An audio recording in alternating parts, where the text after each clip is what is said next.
خواتین و حضرات، بلند اقبال اور خالد سہیل آپ کی خدمت میں ان سرچ آف وزڈم کا ایپیسوڈ نمبر 45واں باب لے کے حاضر ہوئے ہیں۔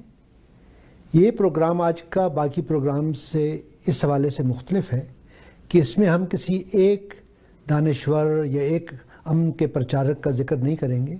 ہم نے پچھلے جو 9 پروگرام کیے ہیں اس کے حوالے سے کلی طور پہ ایک بات کریں گے، اور نوبل پرائز کا جو انعام دینے والے ہیں، جو آرگنائزیشن ہے، جو انسٹیٹیوشن ہے، اس کے بارے میں بات کریں گے کہ دنیا میں ان کے بارے میں کیا ایک متنازع فی کیا آ رہا ہے۔ اور پھر ہم آپ کو دوسرے سے میں بتائیں گے کہ ہم نے آپ کے لیے ایک اور پروگرام کی سیریز چنی ہے، انتخاب کیا ہے، اور اس حوالے سے ہم آپ کو بتائیں گے۔ تو پچھلے جو 9 ایپیسوڈز تھے وہ آپ نے دیکھا، ہم نے آپ کو آدھی دنیا کی سیر کروائی۔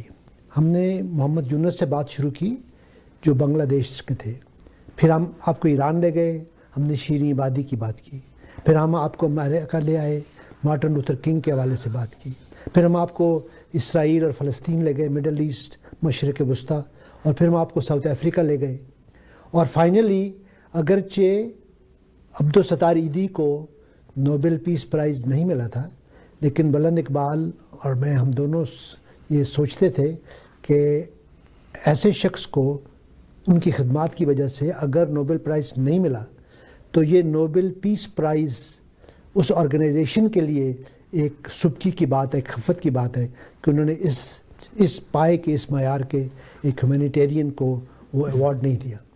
تو ہم یہیں سے بات شروع کرتے ہیں کہ یہ جو آرگنائزیشن ہے، انہوں نے جن لوگوں کو ایوارڈز دیے اور جن کو نہیں دیے، اس کے بارے میں بلند اقبال صاحب کیونکہ یہ بہت کھل کے بات کرتے ہیں، میں تو پھر بھی تھوڑا سا مطلب ایک لحاظ سے تکلف بڑھ جاتا ہوں، لیکن یہ دل کی بات کھل کے بات کرتے ہیں، اب تک آپ کو اندازہ ہو گیا۔ تو بلند اقبال صاحب آپ بتائیں کہ یہ جو نوبل پیس پرائز کی آرگنائزیشن ہے، اس ادارے کے بارے میں آپ کی کیا رائے ہے؟ ڈاکٹر صاحب کھل کر ہی بات کر لیتے ہیں۔ دراصل بڑی کنٹروورسی ہے۔ ٹو بی آنیسٹ، اگر ناظرین بھی سوچ رہے ہوں گے کہ ورڈ نوبل کو ہی دیکھیں تو کیا اگر کسی بھی شخص کو یا کسی بھی ادارے کو جب ہم نوبل کہہ دیتے ہیں تو کیا اس کا مطلب یہ ہوتا ہے کہ دوسرے ادارے یا دوسری شخصیات نوبل نہیں ہیں؟ یہ تو وہی بات ہے کہ ڈسٹنکشن کے 75 مارکس ہیں اور 74 والے کو ڈسٹنکشن نہیں ہے، 33 والا پاس ہے اور 32 والا فیل ہے۔ تو کہاں پر مارجن ہے کسی بھی چیز کے نوبل ہونے میں؟ وہ بات بڑی امپورٹنٹ ہے۔ پھر دنیا میں بہت سارے نوبل کام ہوئے اور بہت سارے ادارے بہت اچھے کام کر رہے ہیں، تو یہ تو اپنی جگہ ایک نوبل ورڈ ہی جو ہے وہ ایک سوالیہ نشان ہے، مگر بہرحال ایک اپریسیشن ہے جو دینی چاہیے۔ ایک بڑا کام اگر ہوا ہے تو اس کی تعریف ہونی چاہیے۔ اچھا، لیکن ہم تھوڑی سی بات کر لیتے ہیں ان صاحب کی پہلے، الفریڈ نوبل کی، جن سے سلسلہ شروع ہوتا ہے اسٹاک ہوم۔ اگر برا نہ منائے تو آپ کو بتاؤں، یہ جو نوبل ہے نا، یہ NOBLE نہیں ہے، یہ NOBEL ہے۔ اچھا، تو جو مطلب ہے جس حوالے سے آپ نوبل کہہ رہے ہیں وہ ان کے نام کے اوپر ہے۔ ہاں، وہ اس وجہ سے ڈیفینیٹلی ہے، مگر ان جنرل ہم یہ سمجھتے تو ہیں، لیکن اس کا سینس، اس کا میٹافوریکل میننگز تو میں نہیں سمجھتا کہ شاید ہمارے ناظرین بھی یہ سمجھ رہے ہوں گے۔ نوبل آپ میں سمجھتا ہوں کہ ان کی فیملی نیم ہے الفریڈ نوبل کا، لیکن سینس تو یہی ہے کہ نوبل کام کے لیے دیا جا رہا ہے۔ تو ہم اس بات کو تو مانیں گے نا، بالکل، لیکن thank you for your that's the right time to you know. So Alfred Nobel پہ آ جاتے ہیں۔ یہ صاحب جو تھے وہ اسٹاک ہوم میں پیدا ہوئے، یہ ان سے بڑی منسوخ ہیں کہانیاں۔ ان کے والد جو تھے کنسٹرکشن کا بزنس کرتے تھے، بریجز بناتے تھے، اور یہ کسی وجہ سے بزنس فیل ہو گیا، رشیا چلے گئے۔ یہ 4 بچے تھے ان کے، ان میں یہ الفریڈ نوبل جو تھے وہ فزکس اور کیمسٹری میں انٹرسٹڈ تھے، مگر شاعری میں بھی انٹرسٹڈ تھے، پوئٹری میں بھی۔ اچھا، اور والد کی خواہش کی وجہ سے کیمسٹری پڑھا انہوں نے، انوینٹر بنے، اور نائٹروگلیسرین پر کام کیا ایک اور سائنٹسٹ دوست کی مدد سے، جب یہ دوبارہ یورپ آیا اور فیملی رشیا میں ہی تھی۔ اور پھر نائٹروگلیسرین کے بعد انہوں نے مختلف قسم کے ڈیٹونیٹرز اور وہ کیا کہلاتے ہیں، وہ جو بم بناتے ہیں، ڈائنامٹس وغیرہ، وہ بنائے۔ اور وہ بھی میرا خیال ہے کہ ان کا ریزن بہت ممکن ہے کہ کنسٹرکشن کے حوالے سے ہو، پل اور برج تیار کرنے کے لیے اور چٹانیں توڑنے کے لیے ہو، مگر اس کا بزنس بہت پھیلا اور وہ بہت رچ ہو گئے، اور دنیا بھر میں خصوصاً یورپ میں تو ان کی پتہ نہیں کتنی فیکٹریز تھیں۔ لیکن جو کنٹروورسی جسے میں آپ سے ڈسکس کرنا چاہ رہا ہوں, this is kind of like ہر چیز میں ایک اپوزٹ سینس مجھے نظر آیا, starting from the Nobel to come to the Nobel, Alfred Nobel, کہ ایک آدمی ہے جس نے ساری زندگی ایسی چیزیں انوینٹ کی جس کے اندر سارا پروسیس ڈسٹرکشن کا ہے, تباہی کا, بربادی کا ہے, لیکن وہ اپنے نام کی ریکگنیشن پیس سے اور امن سے رکھنا چاہتا ہے. تو یہ ایک اپوزٹ سینس ہے. بینگ اے سیکریٹری آپ مجھے بتائیے گا, وہ ایک سینس ہمیں نظر آ رہا ہے کہ اس آدمی کے اندر کیا اینٹاگونسٹک رویہ چل رہا ہے خود اپنے تئیں, کہ وہ کیوں ایسا چاہ رہا ہے کہ وہ اس طرح ریپرزینٹ کیا جائے, وہ بطور انفینٹر نہ اس کا نام آئے سامنے. اور پھر یہی نہیں, اور بھی بہت سی باتیں ہیں, لیکن چلیں ہم یہیں سے شروع کرتے ہیں. آپ کا اس بارے میں کیا خیال ہے؟ بہرحال میں یہ سمجھتا ہوں کہ یہ کسی لیول پہ ان کا گلٹ بھی تھا. میں یہ سمجھتا ہوں کہ جب آپ کوئی اس طرح کا ڈسٹرکٹیو کام کرتے ہیں تو جب وہ ہو گیا, جب کام ہو گیا, اب اس سے نیت آپ کی جو کچھ بھی ہو, لیکن جو آپ نے ڈسکوری کی یا جو کچھ بنایا اس کو اب لوگ ایک حوالے سے کر رہے ہیں, تو اب آپ کو لگ رہا ہے کہ یار میری جو ایک عوام میں یا خاص میں ایک جو امیج ہے, تو میں یہ سمجھتا ہوں کہ ان کا ایک تضاد تھا, اور اس تضاد کو, کانفلکٹ کو, گلٹ کو پورا کرنے کے لیے انہوں نے کہا کہ چلو جو ہو گیا اب تو ہو گیا, اب آئندہ دنیا جو ہے وہ مجھے ایک اچھے نام سے, ایک خیر کے نام سے, اور پھر انہوں نے یہ انعام, اور وہ بھی سائنس میں بھی ہے اور اس میں پیس کا بھی ہے, مختلف فزکس, کیمسٹری اور میڈیسن اور جو لٹریچر. اب اور آگے چلیے, نوبل کمیٹی پر آئیے. نوبل کمیٹی جو ہے وہ ویٹرنز وغیرہ سے مل کر بنتی ہے, اسکالرز اس میں شامل نہیں ہیں.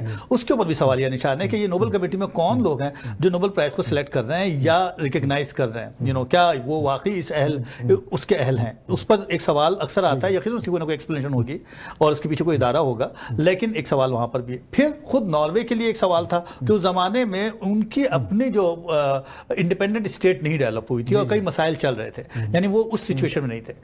پھر اس کے بعد اب آبجیکشن پہ آبجیکشن, کنٹروورسی بات کرتے جائے تو پہلا جو نوبل پرائز انہوں نے دیا روزولٹ کو دیا, جبکہ جو امریکہ کے صدر تھے, جبکہ روزولٹ سے منسوب بہت سی ایسی باتیں تھی کہ انہوں نے رشیا اور جاپان کی وار میں ضرور مدد کی ہوگی, کسی حد تک نیگوسیشن کی تھی, مگر ساتھ ہی ساتھ کیریبینز کے اندر ملٹری وار کروائی تھی, کیوبا میں ملٹری وار کروائی تھی, اور اس کے علاوہ بھی ان کا نام جو ہے کبھی بھی اچھا منسوب نہیں رہا ان باتوں سے کہ وہ امن کے لیے کچھ کرتے. تو اس حوالے سے وہ موسٹ, اور خیال یہ تھا کہ وہ امریکہ کو خوش کرنا چاہ رہے تھے کہ نیو سپر پاور ہے تو چیزیں اس طرف جا رہی ہیں. تو وہ کئی ایک, پھر اس کے بعد تو ایک ترتیب ہے, کئی ایک نام تو ہم نے بھی ڈسکس کیے, چاہے وہ بیرک اوباما ہو کہ 9 مہینے ہوئے نہیں تھے انہیں حکومت کر کے میں آ کے, یہ تو ابھی کی بات ہے کچھ ہی سال پہلے کی, اور ان کو نوبل پرائز مل گیا, اور لوگوں نے کہا کہ 9 مہینے میں انہوں نے کیا کیا, 8 مہینے میں کچھ بھی نہیں کیا.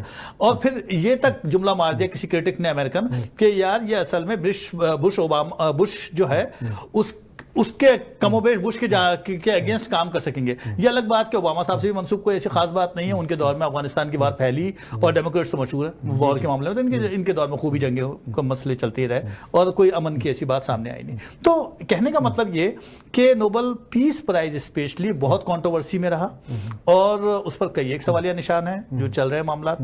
اور بہرحال لیکن ان تمام اعتراضات کے باوجود میرا اپنا یہ خیال ہے کہ جن لوگوں کو ہم نے فوکس کیا, ان کی جو خدمات ہیں, ان کی جو سماج کے اندر جو ان کا رویہ, مطلب ہے کہ یہ میں اس وجہ سے ان کو سپورٹ کرتا ہوں کہ ان میں سے بہت سے لوگ جو ہیں وہ انفرادی طور پہ شروع ہوئے تھے. مطلب ہے جیسے ہم نے یونس سے بات کی, مطلب یونس کسی آرگنائزیشن, کسی اس کے وہ ریپرزینٹ, مطلب ایک شخص ہے جو ہمدرد دل رکھتا ہے, اور وہ اس کے لیے غریبوں کے لیے گرامین بینک پر آتا ہے, جس کو میں اکنامک پیس کی بات کرتا ہوں. اسی طرح شیریں عبادی ہیں, تو مطلب ایک لائر ہے اور وہ خود بھی مشکلات ہیں ان سے, بلکہ نوبل وہ پیس پرائز کسی نے چوری بھی کر لیا, اور حکومت, مطلب ان میں سے کئی حکومت کے کو چیلنج کیا, حکومتوں کو خلاف ہوئے. تو اس وجہ سے مجھے لگا کہ دنیا میں ہم بہت سے ایسے لوگوں کو نہیں جانتے. تو میرا ان کے بارے میں ادارے سے متنازع کے ہونے کے باوجود مجھے لگتا ہے کہ ان لوگوں نے جو خدمات کی ان کو جو سراہا گیا, میجورٹی نے اچھے کام کیے. تو اس وجہ سے میں سمجھتا ہوں کہ جو نیگیٹو سائڈ بھی ہے اور پازیٹیو سائڈ بھی ہے. اب سوال یہ بلند اقبال سے پیدا ہوتا ہے کہ یہ جو افراد کام کرتے ہیں, ہماری اس سے بات ہے, اس کو ایک آرگنائزیشن, ایک بڑی آرگنائزیشن قبول کرتی ہے, تو اس کا اس شخص کے کام پر مثبت اثر ہے یا منفی اثر, یہ بھی ایک پہلو ہے. جیسے نا آپ کو پتہ ہے ادب میں جیسے انہوں نے یوم پال سارتر نے لینے سے انکار کر دی, انہوں نے کہا کہ میں خود ہی نہیں لیتا, ورنہ میں ان کا نام اپنے نام کے ساتھ نہیں لگانے. دوسری بات میں آپ سے یہ پوچھنا چاہتا ہوں, کیونکہ آپ ڈاکٹر بھی ہیں, سائنٹسٹ بھی ہیں, مجھے یہ لگا کہ جو فزکس, کیمسٹری, میڈیسن کے جو سائنس والے ہیں وہ پھر بھی تھوڑے سیف ہیں. ان میں سیاست ذرا کم ہے. پیس کا جو معاملہ ہے وہ کسی سال ہر سال جو ہے وہ ایک زیادہ متنازع فی ہے. تو یہ بھی میں سپریٹ کرنا چاہتا ہوں. میں آپ پوچھنا چاہتا ہوں کہ آپ کے نزدیک سائنس کے جو میڈیسن یا فزکس کیمسٹری وہ جو ایوارڈز ہیں وہ آپ کے خیال میں کم متنازع فی ہیں, اور جو پیس والے ہیں یہ ذرا زیادہ متنازع فی ہیں؟ آپ کا کیا؟ بجا فرمایا آپ نے, مگر اس میں بھی ایک پلیز اس کو اس طرح مت لیجیے گا کہ میں کنٹروورسی ڈھونڈتا ہوں, ایسا نہیں ہے. مگر دیکھیں نا, جو ہے سو ہے, لوگ بہرحال تنقید کا پورا حق رکھتے ہیں. خواتین کو ایوارڈ کم ملے سائنٹسٹ کے اندر. یہ اکثر کہا جاتا ہے کہ اگر ہم ایوارڈس کی ترتیب دیکھیں تو اس میں تو کیا وجہ ہے کہ کیا سائنٹسٹ اچھی نہیں ہوتی, اس طرح کی چیزیں کچھ نظر آتی ہیں ادھر. ادروائز یقیناً وہ جگہ ایسی نہیں ہے. لیکن پولیٹیکل میں چونکہ پالیٹکس نامی ایک کنٹروورسی کا ہے, اچھا اس کے اندر بھی ایک پہلو اور بھی نکلتا ہے کہ بہت سے ان جنرل پبلک یا جرنلی اقوام اس بات کو بہتر نہیں سمجھتی ہیں کہ جب کبھی بھی آپ کسی بھی پرٹیکولر مسئلے پر یا کسی بھی پرٹیکولر شخص کو جو کنٹروورسی ہو یا نہ ہو اس کا جب ایوارڈ دیتے ہیں تو آپ اس واقعے کو, اس ایونٹ کو ایکسپوز کر دیتے ہیں, جو کہ ایک طرح سے ان کے لیے, یعنی اگر ہم ادھر سے دیکھیں, دوسری طرف سے دیکھیں تو ان کے لیے پرائیویسی کا مسئلہ ہے, یعنی ان کا ایک پولیٹیکل ایشو ہے, ان کا ایک مسئلہ ہے. آپ اس کو ساری دنیا کے سامنے لے آتے ہیں اور ایک شخص کو اس کے اندر ایک پرومیننٹ رول دے کر اس کی خدمات کو, نتیجہ یہ ہوتا ہے کہ وہ ایک دوسری طرح کی نار کی ایک دوسری طرح کا ریئیکشن ڈیولپ ہوتا ہے, جس سے اس اسٹیٹ کے لیے مسائل ڈیولپ ہوتے ہیں. جیسا کہ ایران میں شیعہ آبادی کو دیا, لیکن ایران نے ایکسیپٹ نہیں کیا. اب ایران کا اپنا ایک پوائنٹ آف ویو ہے, وہ ایوارڈ اگر ایکسیپٹ نہیں کر رہے ہیں, there is something like تو ان کو اپنا حق ہے اس بات کا اتنا ہی جتنا کہ دوسری طرف. تو میں اس بیلنس اور امبیلنس کی بات کر رہا ہوں. دوسری بات, جیسے ہمارے پاکستان کے حوالے سے بات کریں تو سائنس میں جب عبدالسلام کو ملا تو بیچارے عبدالسلام کے لیے تو مسئلہ کریٹ ہو گیا. جی ہاں, یہ مطلب ہے وہ چونکہ ایک احمدی گروپ سے ہیں تو وہ پاکستان نے بھی ان کو نہیں کیا, ہندوستان نے بھی, وہ بیچارے اٹلی وغیرہ بھی, مطلب ہے اٹلی والے کہہ رہے ہیں کہ ہم آپ کو ایکسیپٹ کرتے ہیں, لیکن وہ کہتے ہیں نہیں مجھے پاکستانی ہونے کے ناطے اس پاسپورٹ پہ. تو یہ بھی ایک مطلب ہے ایک ایشو ہے کہ فرد اور جو حکومت ہے. لیکن میں اوورآل یہ سمجھتا ہوں بلند اقبال صاحب کہ یہ جو لوگ تھے, میرا یہ تھا کہ ہم اپنے ناظرین کو بتائیں کہ جو امن کا کانسیپٹ ہے, ایک لفظ امن ہے, لیکن اس میں اکنامک پیس جو محمد یونس کا ہے, ایک سوشل پیس جو مارٹن لوتھر کنگ کا ہے جس میں ہیومن رائٹس اور ریشل ریلیشن, اور ایک پولیٹیکل پیس جس میں یاسر عرفات اور ربین کا ہاتھ ملانا یا منڈیلا اور ڈی کلارک کا آپس میں کرنا. تو میں سمجھتا ہوں کہ یہ امن کی جو سوچ ہے, جو فکر ہے, اوورآل میں سمجھتا ہوں اس کو ایک بڑھاوا دینا, لوگوں میں اس کو عام کرنا اور لوگوں کو ایک جو سوشل کانشیسنس ڈیولپ کرنا. تو میں اوورآل اس ادارے کی جو خدمات ہیں ان کو میں سراہتا ہوں اور ان لوگوں کو کرتا ہوں. تو ہم تھوڑا سا بریک لے لیں. اور تو خواتین حضرات, یہ کافی متنازع فی باتیں ہیں, لیکن ان کے باوجود ہم سمجھتے تھے کہ ان لوگوں کو ہائی لائٹ کرنا, ان کی خدمات کو سراہنا, لوگوں میں امن کا شعور پیدا کرنا. تو اختلافات ہوتے رہتے ہیں, لیکن اختلافات کے باوجود, تنازع کے باوجود ایک سوسائٹی میں 20ویں صدی میں کچھ لوگوں کے کام ہیں, تو وہ ہم نے سراہے اور ہمیں خوشی ہوئی کہ ہم آپ تک وہ لے کے آئے. تو یہاں بریک لیتے ہیں اور ہم دوبارہ اس کو بات کو آگے بڑھاتے ہیں.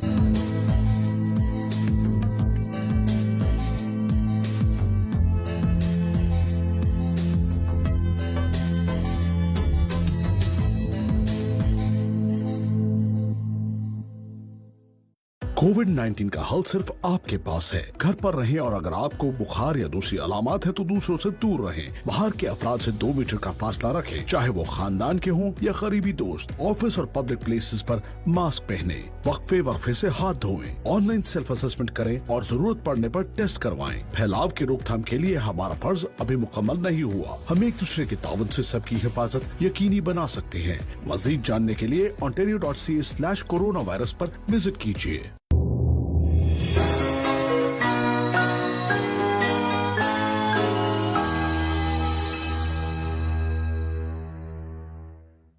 Jewel One Residencies, 4-star service apartments with the facility of daily rental income, a luxury housing project in the heart of Lahore, Gulberg, with 3 to 4.5 years easy installment plans, starting from 172,950 rupees only, equipped with all the amenities of modern lifestyle. 1, 2 and 3 bedroom super luxury apartments with attached Spanish bath, Chinese and Spanish flooring, spacious living room, Italian designed kitchen with built-in appliances, reception area, lobby, wide car parking, coffee shop, restaurants, swimming pool, gymnasium, fastest elevators, and a lot more. Where a dream life is waiting for you and for your family. Jewel One Residencies, your dream world. Are you suffering from depression and not able to work? Has your LTD claim been denied? You need a team of experienced disability lawyers who can fight for your rights and get the justice. And remember, you do not pay anything unless we win. Alam Law, your trusted disability lawyers.